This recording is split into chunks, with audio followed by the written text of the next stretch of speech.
गर्भ से है ना, तो सुनो, जिस समय आत्मा गर्भ उत्पन्न होगा मैं तुम्हें ले ला करके दे दूंगा, मार लेना, लेकिन अब मत मारो अपनी बहन को, छोड़ दो। कंस कहने लगा, वसुदेव जी अगर बेटा देना स्वीकार किया है तो जब तक तुम्हारा 8वां बेटा उत्पन्न नहीं हो जाता है तब तक तुम्हें हमारी कारागार में रहना पड़ेगा। बोलो जेल खाना स्वीकार। वसुदेव जी ने विचार किया, लाओ जेल खाना स्वीकार कर लिया, बेड़ियां लेकर के आए। और जैसे ही कन्या बेड़ियां लेकर के आए, देवकी ने देखा, सखियां कहने लगी, अरे अरे देवकी क्या होगा तेरा। देवकी कहने लगी, बहना आने का समय आया। देवकी तो आज देवकी के हाथों पैरों में अकड़ियां बेड़ियां पड़ने जा रही हैं। जिन हाथों में कंगना पहने, जिन हाथों में कंगना पहने, हथकड़ियां वहाँ पड़ेंगी अब,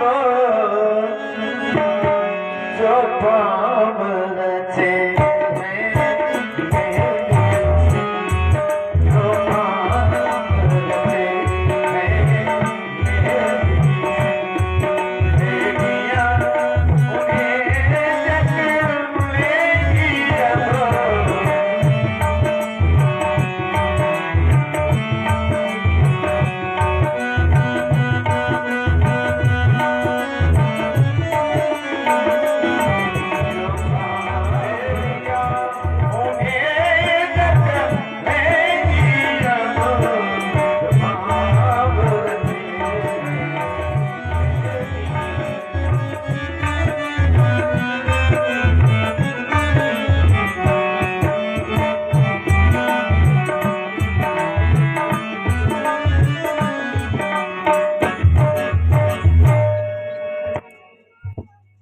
सखियां कहने लगे, अरे अरे देवकी अपनी मांग तो संभाल ले, अपना सिंदूर तो संभाल ले। देख तेरा सिंदूर कहाँ जा रहा है, तेरी मांग कैसी टेढ़ी हो रही है। देवकी रोने लगी, बहना क्या करूं, कैसी बेटी कैसा सिंदूर, श्रृंगारी कहाँ का साज कहाँ, पतिदेव के जब प्राणों पर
क्या कर, ये तो देवकी का दुर्भाग्य है।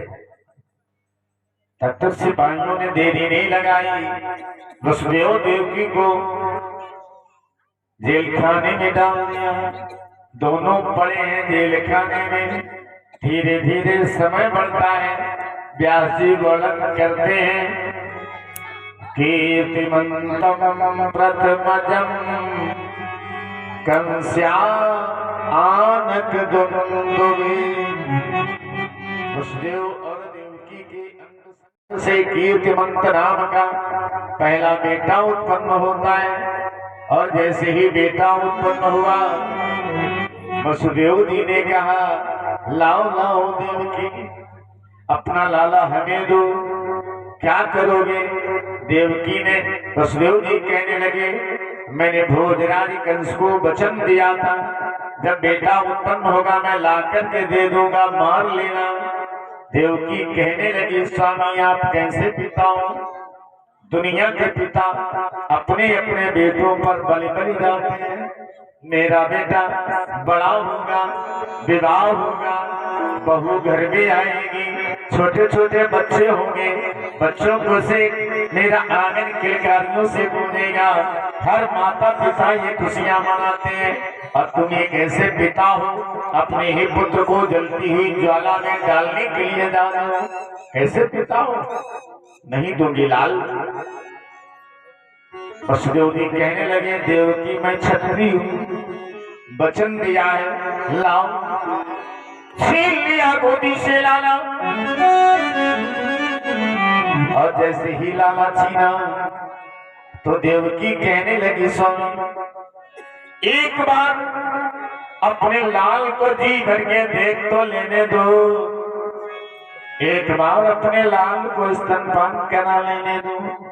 वसुदेव जी ने कहा, देवकी जब तुम्हारा लाला बच के आ जाए तो जी भर के देख लेना, और नहीं तो रहने दो। ले लिया बालक, जैसे ही चल दिए तो देखते ही देखते बालक को दया आ गई। कहा, वसुदेव जी ले जाओ अपने इस बालक को, हमें तुम्हारे इस बालक से कोई भय नहीं है। प्रतियात कुमारोयम नयस्मा दस्ती में भयम। हमें तुम्हारे इस बेटे से कोई भय नहीं है, ले जाओ। ले लिया बालक, चले जा रहे हैं। जा रहे थे तो प्रसन्न नहीं थे, और आ रहे हैं तब भी प्रसन्न नहीं। हर से न सोच न राग न रोसो, न बंध न मोक्ष की चाह करी।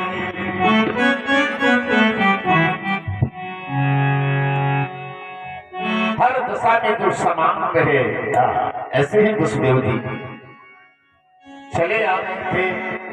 जैसे ही देवकी ने गोदी में लाला देखा तो कहने लगे, स्वामी मैंने तो पहले ही मना किया था, मत ले जाओ मेरे लाल को, लेकिन आप नहीं माने। अरे मेरा भैया इतना निर्दयी नहीं है, कह दिया उसने, लेकिन इतना निर्दयी नहीं है जो कि अपने बहन के बेटों को मार दे।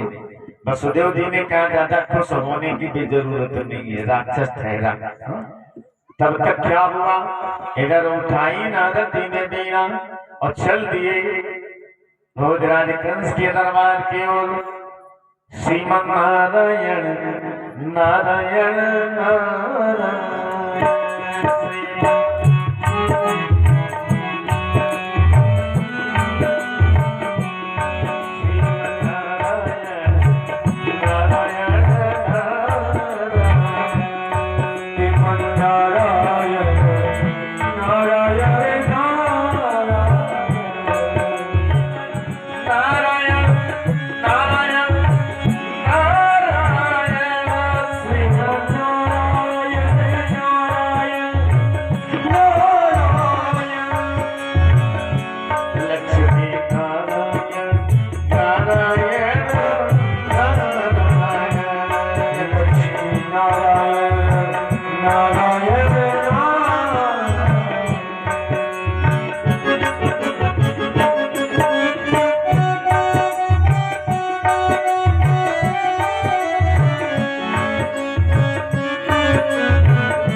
हुए देवर से नारद जैसे ही भोजराज कंस के दरबार में गए तो कंस ने प्रणाम किया, लेकिन नारद जी ने आशीर्वाद नहीं दिया।